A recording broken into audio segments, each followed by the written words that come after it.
여러분 안녕하세요. 혼자놀자입니다. 오늘은 몽부 작전 전승리에 나왔습니다. 위치는 인천광역시 중구 월미로 329입니다.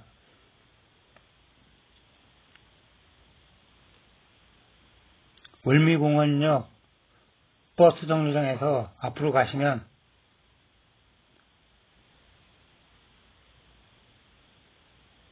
월미공원이라는 아치 간판이 보입니다. 월미공원 직진하면 오른쪽으로 오르막 올라가는 길이 월미문화관으로 올라가는 길입니다. 월미문화관 올라오시면 월미문화관 정면 45도 정도 오른쪽으로 보시면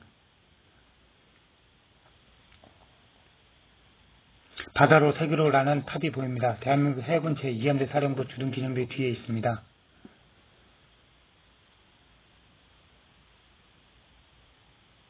몽군포 작전 전승비입니다. 몽군포 작전 전승비 안내판 보겠습니다. 몽군포 작전은 정부 수립 전후 지속된 반란, 폭동, 납북, 침투 등 북한의 도발에 대해 우리 해군이 1949년 8월 17일 적 항공 몽군포를 기습한 납북 선박 구출 및 응징 작전이다. 우리 해군은 PG-313, 충무공, JMS-301 대전, 302 통영, 307 단천, 309 대동강, YMS-503 광주 등 함정 6척과 20여 명의 특공대원으로 구성하여 8월 17일 새벽 6시 몽군포 해역에 도착 전투를 개시하였다. JMS-302 통영 정장 소련 공정식은 빗발치는 적의 총탄을 무릅쓰고 항해로 돌진하여 부두에 계류 중인 경비정 4척을 격침 또는 대파시켰고 끝까지 저항한 경비정 한 척에 대해서는 승천하여 육박전으로 인민군 장교 등 5명을 생포, 경비정 한 척을 납포하는 다대한 전공을 거두었으며 작전 중 중상을 입은 한명수 소령을 구출해냈다. 대한민국 해군은 몽포 작전 승전을 통해 함정 납북 사건으로 출치된 명예회복과 함께 반란, 폭동, 납북, 침투 등 북한의 도발을 감소시켰음을 물론 우리 국민의 방구정신 강화에 기여하였다. 비문을 보겠습니다. 응징 원점 타격 작전의 효시 몽포 작전 배경 대한민국 해군은 1945년 11월 11일 창설된 해방병단에서 시작하여 충무공의 해양보호 정신을 이어받아 국가와 민족을 위해 이 온물 삼가 바치나이다 라는 창군표어를 내세우고 조국 해양수호를 출범했다. 그런데 광복과 동시에 분단된 한반도는 남한과 북한 간의 정치적, 이념적, 군사적 대립이 지속되고 있는 가운데 육군 제14연대의 반란 사건, 육군 제8연대 제1대대, 제2대대의 월북 사건 등과 더불어 해군에서는 공산 좌익 세력들에 의해 함정 4척이 납북당하는 사건들이 일어났다. 이로 인하여 대한민국 체제가 붕괴될 정도로 나라의 정세가 매우 불안정했다. 이때 우리 해군이 대한민국 자유민주주의 체제를 지키기 위하여 결연히 나섰다. 비록 전투함 한 척도 없었지만 소년의 해군 참총장은 비장한 각오로 국가 근간을 흔드는 북한 도발을 강력하게 응징하겠다고 이승만 대통령께 보고했다. 서해 첩보부대장 이태영 소령의 정탐을 통해 1949년 8월 10일 납북된 미국 군사 고문단 함정이 항해도 몽포항에 계류되어 있다는 사실을 알고 정보가 한명수 소령에 의해 즉각 응징작전이 계획되었다. 작전 계획은 PG-313 충무공, JMS-301 대전, 302 통영, 307 단천, 309 대동강, YMS-503 광주 등 함정 6척을 엄호하에 20여 명의 정보부대 특공대원이 몽군포에 기습 상륙하여 납북 함정을 찾아오고 불과 시에는 현장에서 함정을 폭파시키는 것이었다.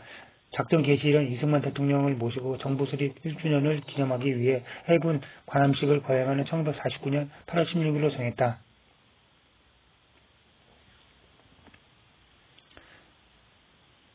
작전 경과 작전 계획에 따라 함정 6척은 8월 16일 새벽 2시 정보부대 특공대원 20명을 싣고 정대사령 이봉훈 중령의 지휘 아래 인천 월미도에서出영했다. 적의 감시망을 피하기 위해 백령도 남쪽과 몽구포 서쪽을 돌아 8월 17일 새벽 몽구포 근처에 도착했다. 해가 뜰 무렵 새벽 6시 함정들은 전투태세를 갖추고 몽구포 항구로 접근하는데 적 해안 투소와 부두에 정박한 함정에서 함정에 대해 일제히 사격을 가해왔다. 고무보트 5척에 분승된 한명수 소령 등 특공대원들은 함정들의 엄호 사격하에 빗발치는 적의 총탄을 뚫고 항내로 돌진해 갔다. JMS-302 정장 공정식 소령은 특공대원들에 대한 근접 어무의 필요성을 느껴 항주에 장착된 37mm 대전차포로 응사하면서 특공대원들의 뒤따라 나갔다. 그런데 보트 5대 가운데 4대가 적의 총탄과 기관 고장 등으로 인하여 더 이상 전진을 하지 못하고 있었다. 한명수 소령은 특공대원들을 독려하면서 계속 전진을 하던 중 상륙 지점 수십 미터 전에서 적의 총탄을 맞고 쓰러지고 말았다. 더 이상 특공대원들이 전진할 수 없었고 모두가 전멸될 위기에 처해 있었다. 그냥 내버려 두면 특공대원들이 적진에서 전사하거나 포로될 상황이었다. 공정시 소령은 위기를 타개하기 위해 302정을 지휘하면서 필사적으로 37mm 포를 발사하면서 한명수 소령이 쓰러진 보트로 달려갔다. 한명수 소령은 양쪽 넓적다리에 관통상을 입고 보트 위에 쓰러져 신음하고 있었다. 공정식 소령은 지체 없이 동기생 한명수 소령을 구출 단정을 이용하여 충무공정으로 이동토로 가고 곧바로 37mm 포를 발사하면서 몽구포 항내를 돌진해 들어갔다. 우선 부대에 계류 중인 북한 경비정 4척을 격침 또는 대파시켜 적의 전위를 상실시키고 끝까지 저항하는 적 경비정 한 척에 대해서는 수류탄을 수축하는 승선하여 일편전으로 인민군 장교 등 승조원 4명을 생포하고 경비정을 납포했다. 302정은 전투 중 적이 발사한 총탄으로 함수 양쪽 현측에 파손되었음을 불구하고 적 포로 결박하고 납포한 적 경비정을 예인하여 8월 18일 인천으로 끌고 왔다.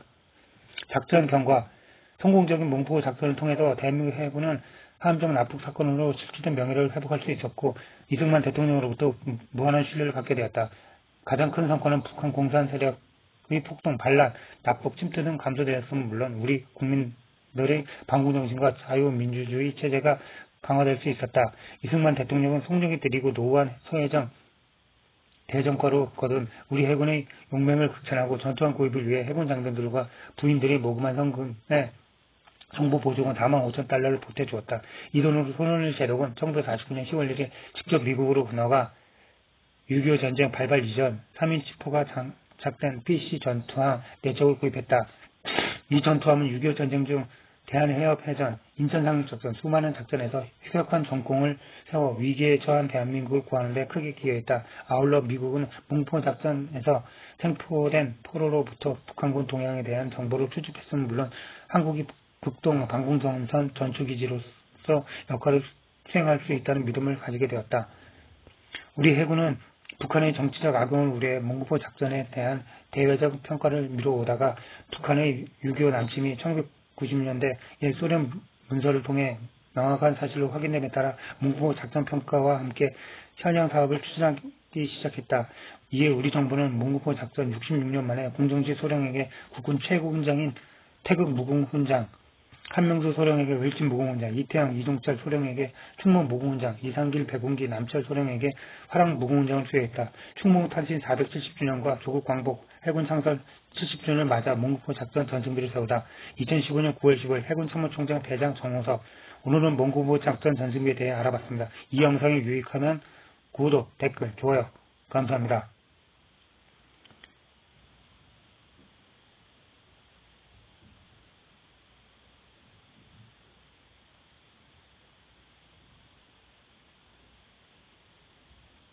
이상 혼자놀자입니다.